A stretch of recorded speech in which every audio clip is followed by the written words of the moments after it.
ఎందుకంటే వీళ్ళలో 2 వర్గాలు వచ్చేసినాయి ఇప్పుడు.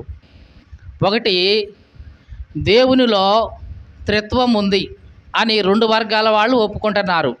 తండ్రి అయిన దేవుడు ఒక వ్యక్తిగా ఉన్నాడని, కుమారుడైన క్రీస్తు ఒక వ్యక్తిగా ఉన్నాడని, పరిశుద్ధాత్మ అయిన దేవుడు ఒక వ్యక్తిగా, దేవునిలో ఈ ముగ్గురు కూడా త్రియేకమై ఉన్నారు అని చెప్తున్నారు ఇరు వర్గాల వాళ్ళు కూడా. కానీ ఒక వర్గం వాళ్ళు ఏమంటున్నారంటే, ఈ ముగ్గురు కూడా అంటే తండ్రి అయిన దేవుడు, కుమారుడైన దేవుడు, పరిశుద్ధాత్మగా ఉన్నటువంటి ఈ దేవుడు ముగ్గురు కూడా ఈక్వాలిటీ ఉన్నవాళ్ళు, సమానమై ఉన్నవాళ్ళు. ఎవరు ఎవరికి తక్కువ కాదు, ఎవరు ఎవరికి ఎక్కువ కాదు. ఒకళ్ళు అందరూ కూడా సమానమే, ఇందుట్లో భేదం లేదు అని ఒక వర్గం వాళ్ళు నమ్ముతున్నారు. ఇంకొక వర్గం వాళ్ళు ఏమంటున్నారు, ఈ ముగ్గురు ఉన్నారు కానీ వీళ్ళలో ఈ తండ్రి అని పిలువబడుతున్న ఆ వ్యక్తి గొప్పవాడు, కుమారుడు అని పిలువబడుతున్న వ్యక్తి తండ్రి కంటే కొంచెం తక్కువ వాడు, ఈ పరిశుద్ధాత్ముడు అని పిలువబడుతున్న ఇంకొక వ్యక్తి ఇదిగో క్రీస్తు కంటే కొద్దిగా తక్కువ వాడు. అంటే నెంబర్ 1 ఈయన, నెంబర్ 2 ఈయన, నెంబర్ 3 ఈయన అని ఇట్లాగా వాళ్ళు చెప్తున్నారు. దీని దగ్గరే చాలామంది వాదోపవాదాలు. చాలా జాగ్రత్తగా చూడండి. చాలామంది సో కాల్డ్ ప్రీచర్స్ అని పిలువబడుతున్న వాళ్ళకు కూడా దేవుని యొక్క ఈ త్రిత్వాన్ని గురించిన సరైన అవగాహన లేదు, ఉండదు అనే చెప్పాలి.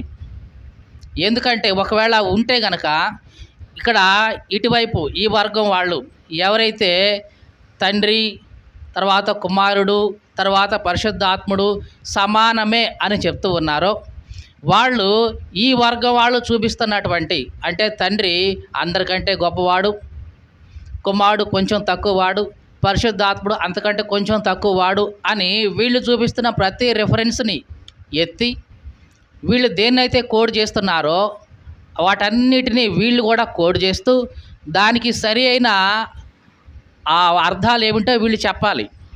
కానీ అట్లా ఎవరు చెప్పరు.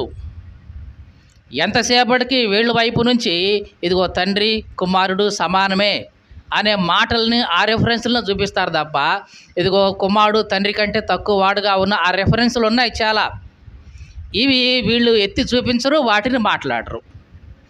మరి వీళ్ళ సంగతి ఏమిటి?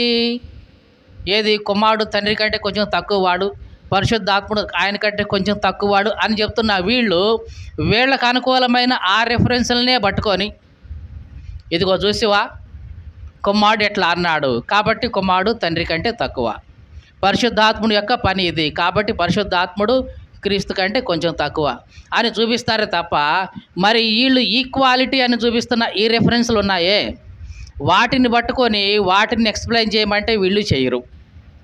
అంటే వీళ్ళకు అనుకూలంగా ఉన్న వచనాలను వీళ్ళు ఏరుకుంటారు, వాటినే చెప్తారు. వీళ్ళకు అనుకూలంగా ఉన్న వచనాలు ఏరుకుంటున్నారు, వాటినే చెప్తున్నారు. జాగ్రత్తగా మనం బైబిల్ పరిశీలిస్తే కనుక తండ్రి, కుమారుడు, పరిశుద్ధాత్ముడు అందరూ కూడా సమానము అని చెప్తున్న రెఫరెన్స్లు ఎన్నైతే ఉంటాయో బైబిల్లో, అలాగే కొన్ని రెఫరెన్స్లు కూడా ఇదిగో కుమారుడు తండ్రి కంటే కొంచెం తక్కువ అని చూపిస్తూ, పరిశుద్ధాత్ముడు ఈ క్రీస్తు కంటే కొంచెం తక్కువ అని చూపిస్తూ ఉన్నటువంటి రెఫరెన్స్లు కూడా ఉన్నాయి. ఇవి ఎన్నున్నాయో ఇవి కూడా దాదాపుగా అన్నీ ఉంటాయి. నిజమైన సత్యం నిజంగా ప్రకటించాలి అనుకుంటే, మనుషులకు తెలియజేయాలి అనుకుంటే ఏం చేయాలి? ఇటువైపు వీళ్ళు చూపిస్తున్న ప్రతి రెఫరెన్స్ని, అలాగే ఇటువైపు వీళ్ళు చూపిస్తున్నటువంటి ప్రతి రెఫరెన్స్ని దగ్గర పెట్టి అన్నిటినీ కోడ్ చేసి బ్యాలెన్స్ చేసి ఎక్స్ప్లెయిన్ చేయాలి. అప్పుడు నిజంగా సత్యం అనేది బయటపడుతుంది. కానీ అట్లా చేసేవాళ్ళు ఉన్నారా యూట్యూబ్లో అంటే ఎవరూ లేరు. ఎంతసేపటికి ఎవరికి వాళ్ళ వాదాన్ని నెగ్గించుకోవడం కోసం వాళ్ళకు అనుకూలమైన వచనాలను మాత్రం చూపించుకుంటూ పోతుంటారు. ఈ లోపల అర్ధగంట గంట అయిపోద్ది, క్లోజ్. మరి ఇటు వచ్చేటప్పటికి వీళ్ళకి అనుకూలంగా ఉన్న కొన్ని మాటలు తీసుకొని వాటి గురించి ఎక్స్ప్లెయిన్ చేస్తూ ఉంటారు, అందరితో అయిపోద్ది, టైము క్లోజ్. అంతేగాని వీళ్ళు చూపిస్తున్న ఆ రెఫరెన్స్లకి నిజమైన అర్థం ఇది అని వీళ్ళు కానీ, లేదా వీళ్ళు చూపిస్తున్న రెఫరెన్స్లకి సరైన అర్థం ఇది అని వీళ్ళు కానీ ఎవరు కూడా వాటి గురించి మాట్లాడరు. కానీ నిజానికి సత్యం అనేది బయటపడాలి అంటే ఇటువైపు ఈ వర్గ వాళ్ళు చూపిస్తున్న ప్రతి రిఫరెన్స్ తీసుకోవాలి, ఇటువైపు వీళ్ళు చూపిస్తున్న ప్రతి రిఫరెన్స్ తీసుకోవాలి. ఆ రెండింటిని బ్యాలెన్స్ చేస్తూ మనం చెప్పగలిగితే, ఎక్స్ప్లెయిన్ చేస్తే అప్పుడు నిజంగా సత్యం అనేది బయటపడుతుంది.